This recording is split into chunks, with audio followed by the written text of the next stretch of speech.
제가 29살 때 저를 잘 아시던 대표님께서 제안을 하나 주셨습니다.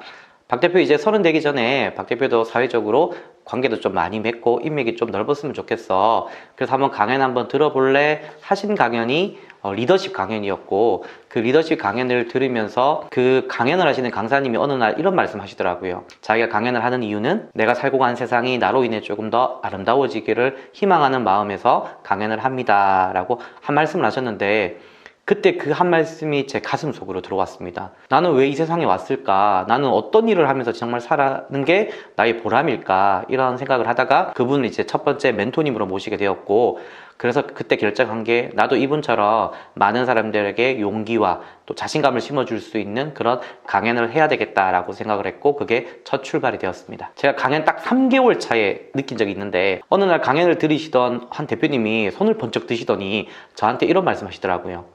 박재영 강사님 저희보다 나이도 어리고 사회적인 지위도 낮고 뭐 재산이나 여러 가지 어떤 경제적인 부분도 저희보다 월등히 뛰어나지 않으신데 저희한테 이렇게 말씀을 하시고 강의를 하시는 게 맞나요? 라고 말씀을 하시더라고요. 그때 충격이 왔습니다. 정말 그때 제가 뭐라고 딱 할 말이 없더라고요.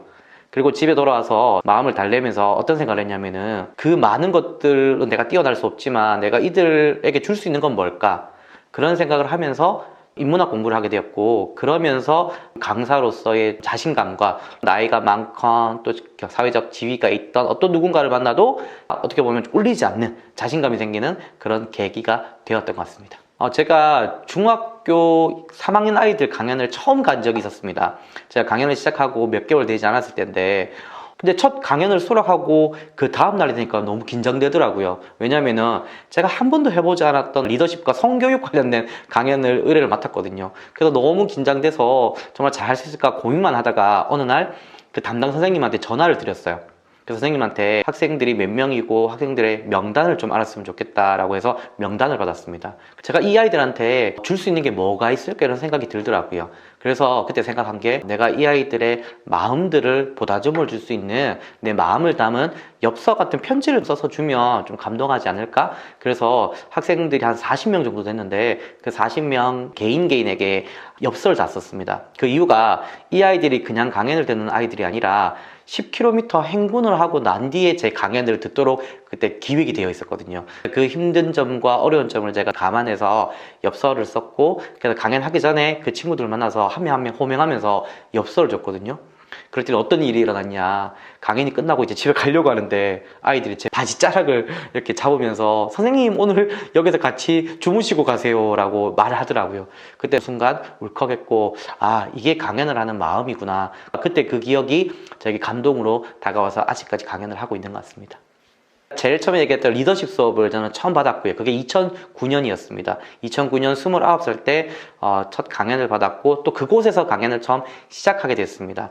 근데 한 6개월 정도는 강사료가 없었어요. 왜냐하면은 무대에 세워주고 또 이렇게 할 수 있는 기회를 준 것에 너무 감사했기 때문에 그때는 그냥 정말 제가 무대에 설 수 있다는 것 하나만으로도 감사하게 했고요. 시간이 좀 지나고 나서 받은 게 10,000원이었습니다. 시간당 10,000원을 책정해서 주시던데, 지금 생각해보면 그때 그 10,000원도 저한테는 엄청 귀하고 소중한 그런 금액이었던 것 같습니다. 강사를 하면서, 강연을 하면서 힘들었던 적이 많이 있었던 것 같습니다. 많은 강사님들이 느끼시겠지만 나의 진심과는 다르게 수강생과의 어떤 문제가 생겼거나 관계가 어그러졌거나 또 나의 강연을 만족하지 않는 경우가 당연히 있었겠죠. 그럴 때마다 너무 힘들었고, 근데 그때마다 저를 잡아준 게 그 첫 번째 멘토님께서 저한테 주신 그 말씀이었어요. 나는 이 세상을 살아가는데 세상을 아름답게 한 일이 뭐가 있을까? 라는 그 마음이 저의 힘든 점을 잡아주게 되었고, 그렇게 1년, 2년 하다 보니까 지금 벌써 14년째 강사를 하고 있고요.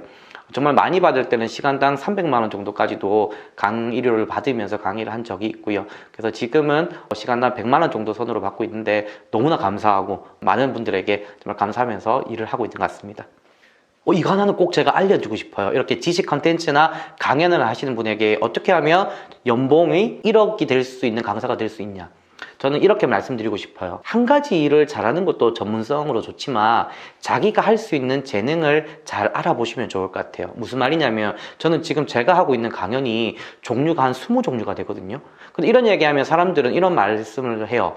한 가지 일을 10년 동안 해야 전문가가 되지 않느냐, 그렇게 많이 한다는 게 너한테 전문가로서의 역량이 되느냐라고 의문을 많이 주시는데 저는 이렇게 생각해요. 제가 1조 원의 자산가를 만나도 보고 뭐 1억대의 강사도 만나봤지만 우리는 각각의 사람들한테 배울 수 있는 게 다르다고 생각해요. 예를 들어서 연봉 1억을 받아보지 못한 사람은 1조 원의 자산가의 이야기보다 연봉 1억을 지금 받는 사람의 이야기가 훨씬 자기한테 더 많이 집중되고 더 많이 녹여낼 수 있거든요. 그래서 제 생각은 여러분이 꼭 한 분야의 10년의 전문가가 아니더라도 여러분이 할 수 있는 다양한 컨텐츠와 어떤 지식 기반의 이런 컨텐츠들을 만들어서 다양성을 추구하면 여러분들이 한 가지의 수익이 아니라 여러 가지의 수익으로 다각화를 할 수 있다라고 말씀드리고 싶습니다. 그래서 저는 그런 재능이 누구에게나 다 있기 때문에 그걸 누가 먼저 찾고 누가 먼저 그것을 빨리 발휘하느냐, 그 차이라고 생각합니다. 누구나 연봉 1억이 아니라 그 이상도 할 수 있다라고 생각합니다. 그 이유는 지금 수많은 어떤 세계의 변화들이 그런 강연이나 지식 컨텐츠를 가지신 분에게 더 많은 혜택과 기회를 주고 있거든요. 여러분들이 하고 있는 하나의 일을 집중하시는 것도 저는 응원드리지만 그 외에 자기의 재능을 활용한 다양한 어떤 수익적 구조, 우리가 전문용어로 비즈니스 모델링이라고 하는데 그 부분을 잘 만드신다면 여러분의 지금 수익이 10배 아니 100배가 될 수도 있는 길이 있다고 자부합니다. 앞으로 이런 비즈니스 모델링에 관련된 이야기들도 많이 해드리도록 하겠습니다. 구독과 좋아요 부탁드립니다. 감사합니다.